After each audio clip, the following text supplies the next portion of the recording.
বিয়ের পর দিন নাকি আমার স্বামী অফিসে যাবে, এটা কোনো কথা? এ কেমন ছেলেকে বিয়ে করলাম আমি? ওনার কথায় বিরক্তিতে চোখ মুখ কুঁচকে গেলাম আমি। এত রসিকহীন কেন লোকটা? বিয়ের পর দিন কেউ অফিসে যায়? অবশ্য পরে ভাবলাম বাসায় থেকেও বা উনি কি করবেন, আমাদের তো আর প্রেমে বিয়ে হয়নি, আমরা প্রয়োজন ছাড়া কথাও বলি না তেমন, তাই ওনার বাসা থেকে বিশেষ লাভও নেই। এর চেয়ে অফিসে যাক উনি। ওনার দিকে তাকিয়ে দেখি তার দৃষ্টি সোফায় রাখা আমার মেজেন্টা কালার জামদানি শাড়ির উপর। একটু পরে উনি বললেন, এটা কি মা দিয়েছেন? ওনার কথায় মাথা নাড়লাম আমি। কাল সকালে শাড়ি পরবে? আবারও গালে হাত দিয়ে এক ভঙ্গিতে মাথা নাড়লাম আমি। উনি এবার কঠিন গলায় বললেন, শাড়ি পরতে পারো তুমি, নাকি সেদিনের মতো কালকেও খুলে যাবে? এবার আর চুপ করে থাকতে পারলাম না আমি। রাগে সারকার হয়ে গেল অন্তর। উনি আবার ইনসাল্ট করছেন আমাকে। আমি কি ইচ্ছা করে কিছু করেছি? শাড়ি পরতে না পারলে কি আমার দোষ? তাই রেগে মেগে বললাম, আমার অনুষ্ঠান ছাড়া খুব একটা শাড়ি পরা হয়নি কখনো, তাই পরতে পারি না ঠিক মতো। সবসময় আন্টি পরিয়ে দিতেন, ওইদিকে আন্টি খুব ব্যস্ত ছিলেন, তাই নিচে নিজে পড়েছিলাম। এই ব্যাপারে আমাকে খোটা দিবেন না কখনো, বুঝছেন? আমাকে রাখতে দেখে উনি মোটেও বিচলিত হলেন না। এক পলক আমাকে দেখে আবার কাজ করতে করতে বললেন, কাল সকালে ঠিক মতো শাড়ি পরতে পারবে তো? কাল আবার কোনোভাবে শাড়ি খুলে গেলে সবার সামনে আমার প্রেস্টিজ নষ্ট হয়ে যাবে। এই রিস্ক আমি নিতে পারবো না। তোমার মান সম্মান থাকুক না থাকুক, আমার বেশ আছে। তাই এখনই শাড়ি পরার প্র্যাকটিস শুরু করো তুমি। Your time start now. ওনার কথায় যেন আকাশ থেকে পড়লাম আমি।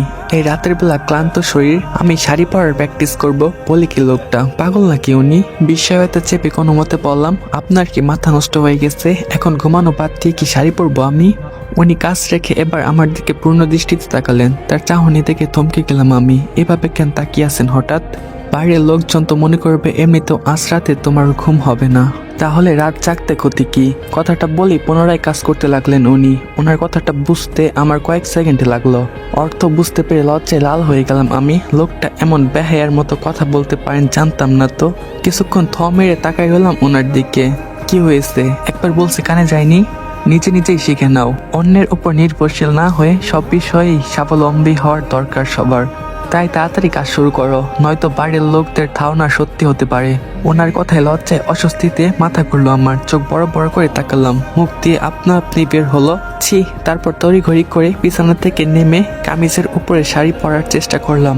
নিজের কপালের উপর নিজেরই দুঃখ লাগছে এখন।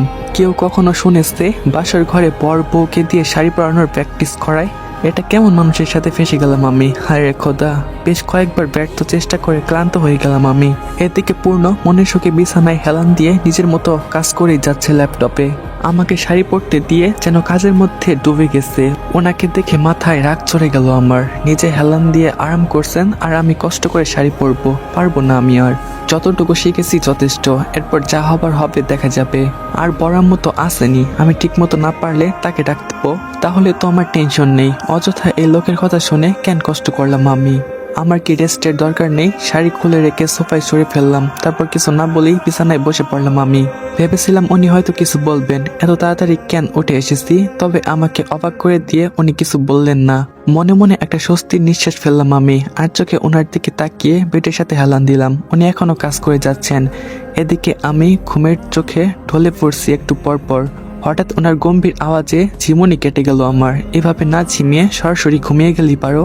ঘুমু ঘুমু চোখে ওনার দিকে তাকিয়ে মাথা নাড়লাম আমি। যেন এটারই অপেক্ষায় ছিলাম এতক্ষণ। ওনার যত কাজ করার করুক, পারলে সারা রাত ল্যাপটপ নিয়েই থাকুক, কিন্তু এখন আমি ঘুমালেই বাঁচি। বিছানায় গা এলিয়ে ঘুমু ঘুমু চোখে ঘুমিয়ে পড়লাম আমি। তৎপর কিছু বুঝে ওঠার আগেই ঘুমের রাজ্যে প্রবেশ করলাম আমি। সকাল সকাল শাড়ি হাতে নিয়ে দাঁড়িয়ে আসছি। বাথরুমে ঠিক মতো পড়তেও পাচ্ছি না। আয়না দেখে পড়তে পারলে ভালো হতো। দরজায় ফাঁক দিয়ে উকি মেরে দেখলাম পূর্ণ এখন ঘুমিয়ে আছে। ঘুমালে সব মানুষকে খুব ইনোসেন্ট লাগে, ওনাকেও ব্যতিক্রম লাগছে না। এখন কে দেখে বলবে? বাচ্চার মতো উপর হয়ে ঘুমানো এই লোকটা জেগে থাকলে এতটা গম্ভীর হয়ে যান। যাই হোক, উনি ওঠার আগেই আমাকে রুমে গিয়ে শাড়ি পরে ফেলতে হবে। তাই পা টিপে টিপে রুমে প্রবেশ করলাম আমি। আয়নার সামনে দাঁড়িয়ে শাড়ির কুচি করছি আমি। ড্রেসিং টেবিলের উপরে ফোন রেখেছি, ওইখানে ইউটিউব দেখে শাড়ি পরার চেষ্টা করছি। কাল রাতে প্র্যাকটিস করার ফলে কিছুটা উপকার হয়েছে আমার। বেশ সহজেই পরে ফেললাম শাড়ি। পরাম্মকেও ডিস্টার্ব করতে হলো না এই সকালে। যাক, ওনার কথায় কিছুটা লাভবান তো হয়েছি। মনে মনে ভাবতে ভাবতেই শাড়ির আঁচল পিন দিয়ে গেঁথে নিলাম।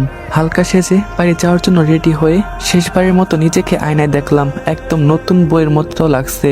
সাথে সাথে মনে হলো আমি তো নতুন বই। নিজের ভাবনায় নিজেই হেসে পুনরায় আয়নায় তাকাতেই পূর্ণকে নড়ে চড়ে উঠতে বসে দেখে পিছন দিকে ঘুরলাম আমি। উনি ঘুম থেকে আড়মোড় ভাঙলেন। আমি কিছু না বলেই জানালার পর্দা সরিয়ে দিলাম। কালকের বৃষ্টির পর সকালের মিষ্টি রোদ হাসি মুখে প্রবেশ করলো রুম জুড়ে। পূর্ণর ঘুমো ঘুমো চোখে চেয়ে রইলো আমার দিকে, ঠিক যেমনটা চেয়েছিলেন এই বাসায় প্রথম আসার দিন। তবে আমি অবাক হলাম ওনার ঠোঁটের কোণে সূক্ষ্ম হাসি রেখা দেখে। উনি কি হাসছেন নাকি?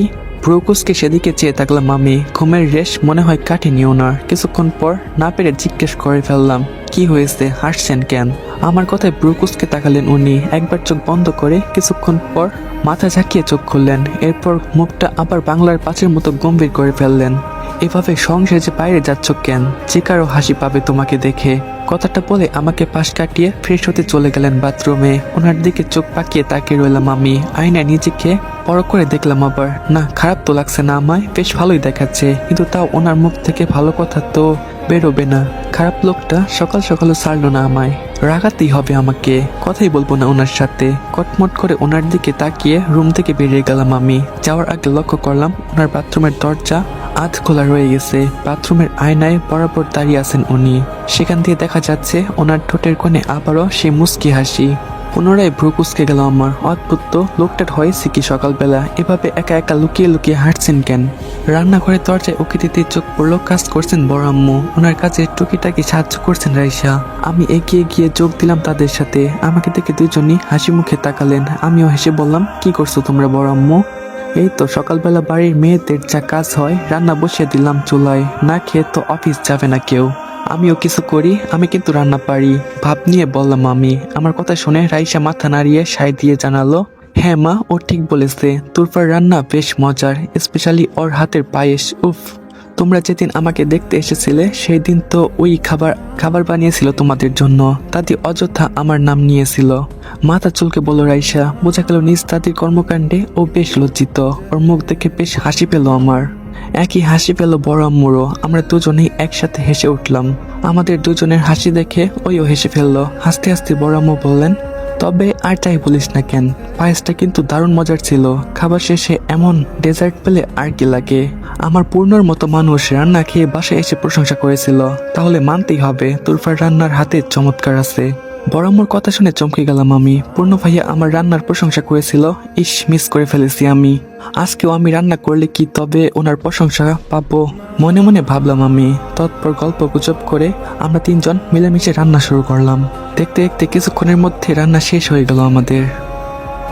তো আসসালামু আলাইকুম গাইস, কালকেও পার্ট দিইনি। জানি তোমরা আমার উপর অনেক রাগ আসতো, কিন্তু কি করার বলো, সময় বের করতে পারি না। এখন রাত বাজে প্রায় 4টার কাছাকাছি। সকাল 7টায় উঠে আবার অফিস জয়েন করতে হবে।